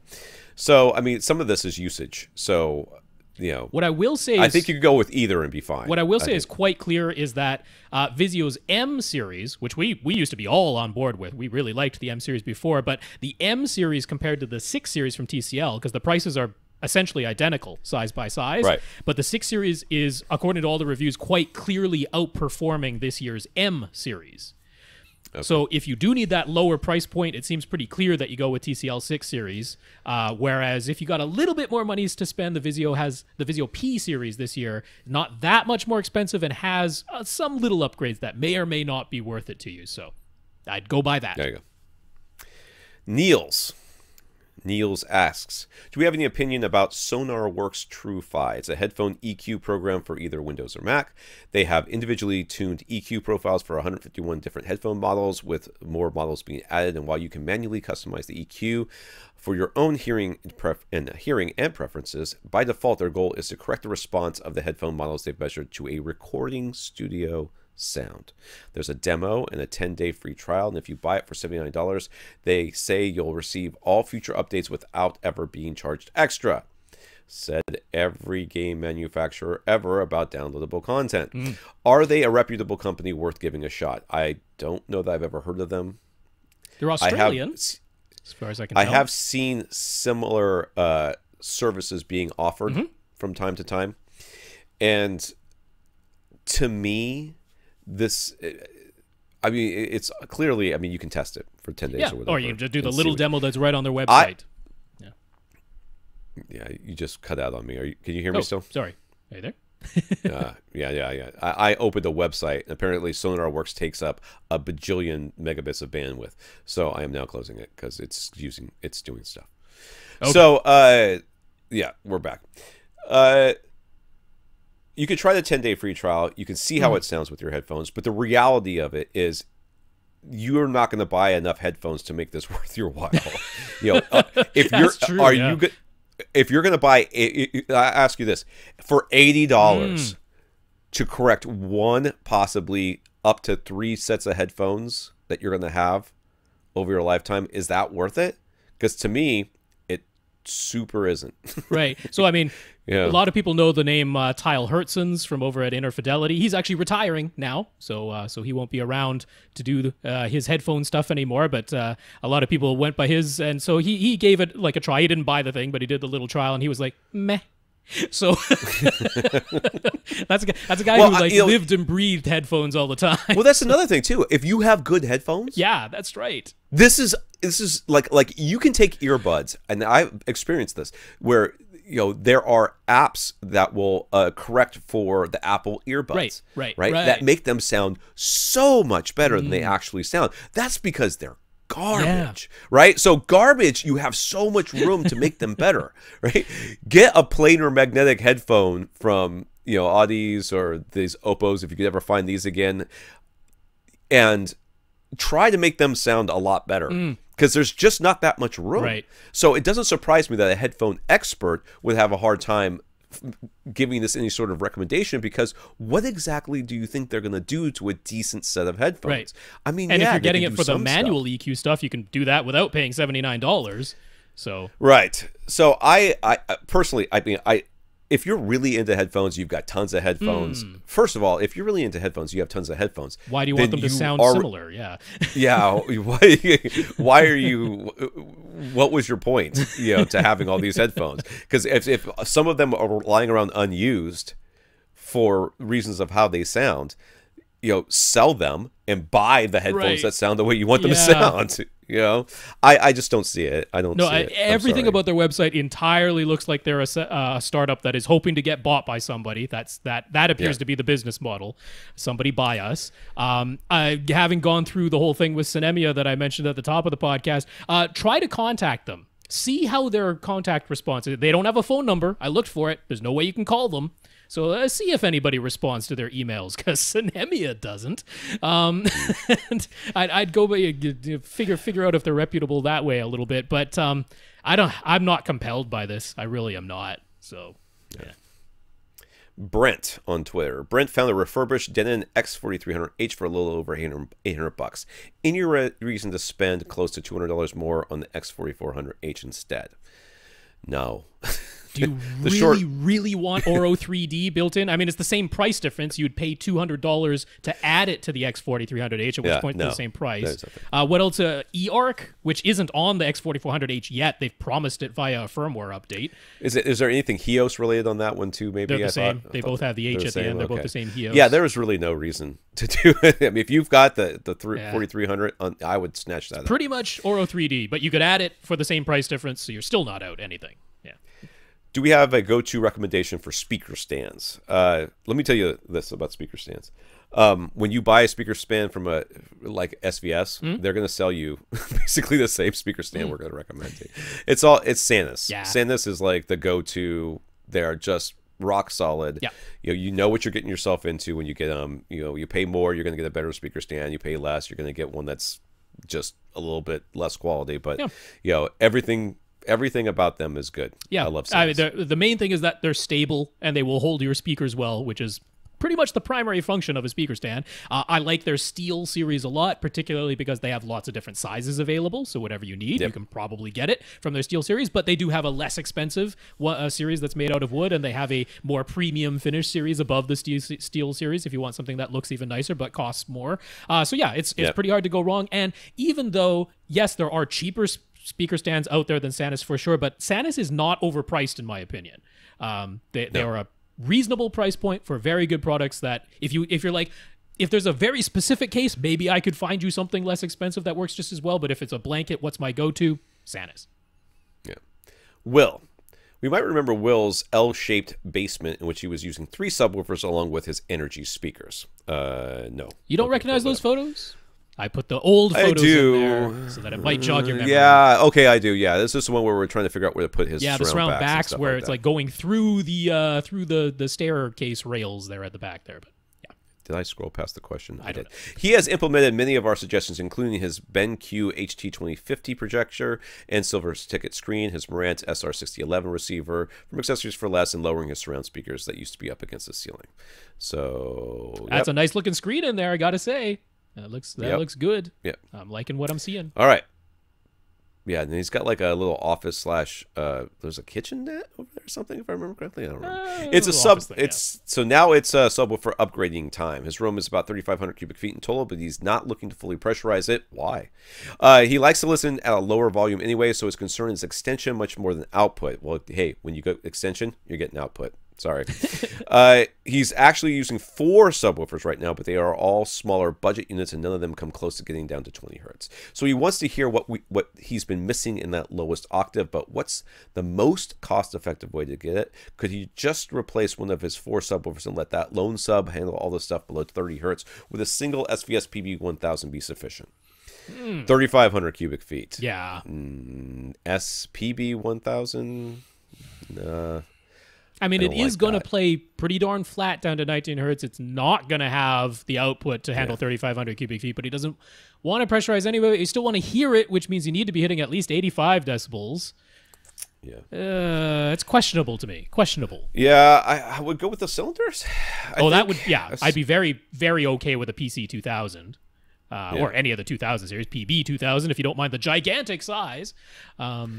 Right, I think in your room I would go with the cylinder sub. Yep, that would make a lot of sense. That way it would be easier to place. Now, do I think you should just get one and then leave all those other subs farting around in there? No.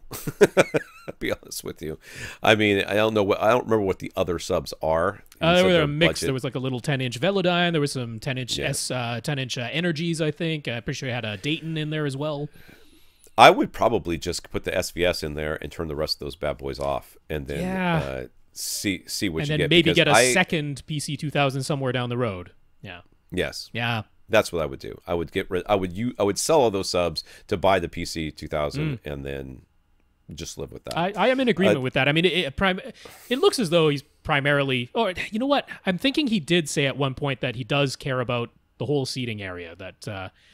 So that is a bit of a challenge, but you're still kind of better off replacing what you have in this scenario versus trying to add to it.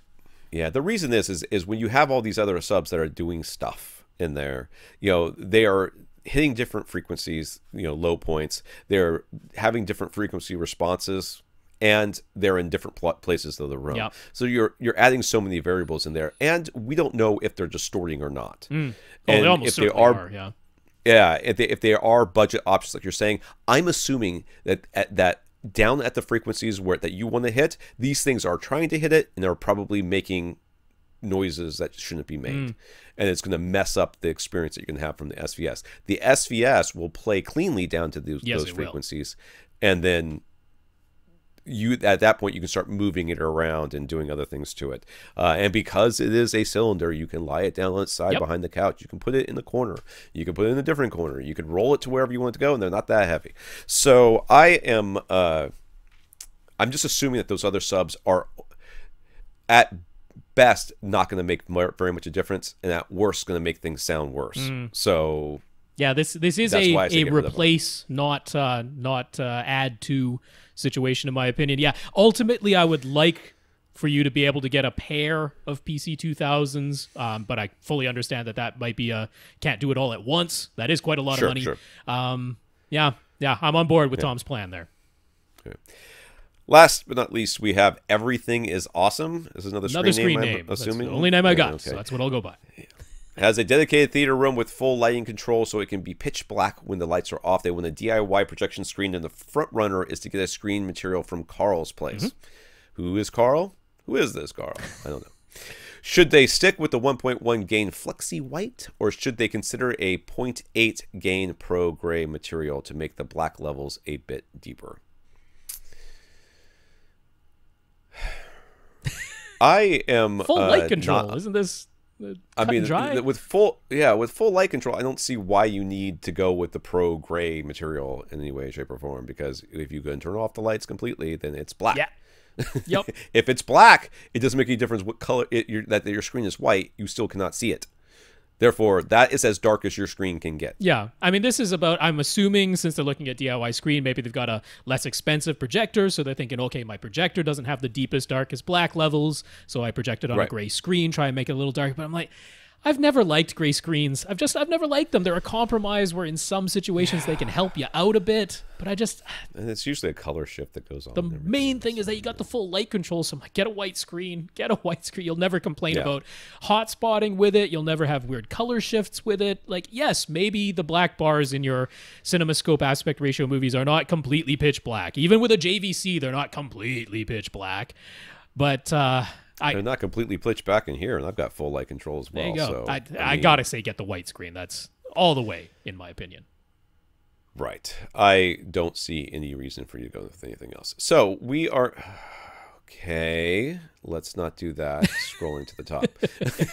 I will mention we received questions from Martin and Rob. Those came in yesterday on a Monday. I'm still mostly cutting off the questions on Sunday night. So, but we've received your questions, gentlemen. You will definitely be answered next week when somebody other than Tom, I will be here, but somebody other than Tom will be here. And we're hoping, since we skipped over Lee, that it will be Lee, so that we can talk about all the things that Lee sent in. Yeah, I think it would be best if you talk about Lee. You could talk about Lee at the beginning of the podcast. It'll be nice. With himself. Be a nice he can intro. answer his own questions, you see. That's right. It is mostly a discussion. It was largely comments. You can add the you could have them. You don't even have to do that because it's mostly comments anyways. You can just do the just have him talk. That's right. Because he won't stop talking anyways. Anyway, oh, geez. Right. Yeah. We can really comment on someone else. Yeah, I know. You guys. Yes. You guys. Hey, everybody, buckle in for a 3.5-hour podcast next week. Lee doesn't get to stick covering around that 4 long. questions. Oh, and it might be an evening thing. Who knows? Everything's going to be different next week. We'll find out what happens. Yeah. All right. We want to thank our listeners of the week. This week we have our 61 patrons, including Niels. Yeah, that's patreon.com/AVRant podcast if you'd like to sign up. Niels, thanks for being a patron. And we should mention that if you would like to just do a one-time donation to the podcast, you can definitely do that, right? Do you want to do all that, or should I just carry on? www.avrant.com. Click on the Buy Us a Cup of Coffee link, and it'll take you to a PayPal donation site where you can use your PayPal account or a credit card to send us money. There you go. One-time thing. We also want to thank Kris for the Insteon Hub giveaway, which will be announced in the coming weeks. That's right. But we're still cutting it off June 30th. So, Tom's email, June 30th. That's the last time to enter. Let him know why you want the Insteon Hub. Apparently, your reason doesn't matter. You'll still get entered. I just want to make sure that you're at least putting some effort into this thing. All right. For AV Rant, I'm Tom Andrew. And I'm Rob H. Now go out and listen to something.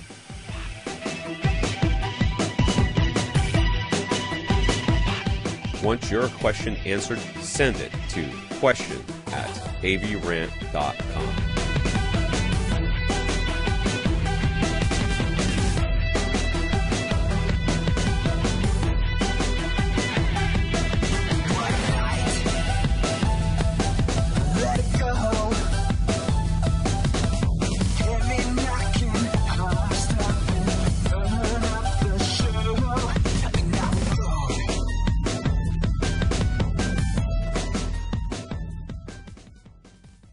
This is AV Rant.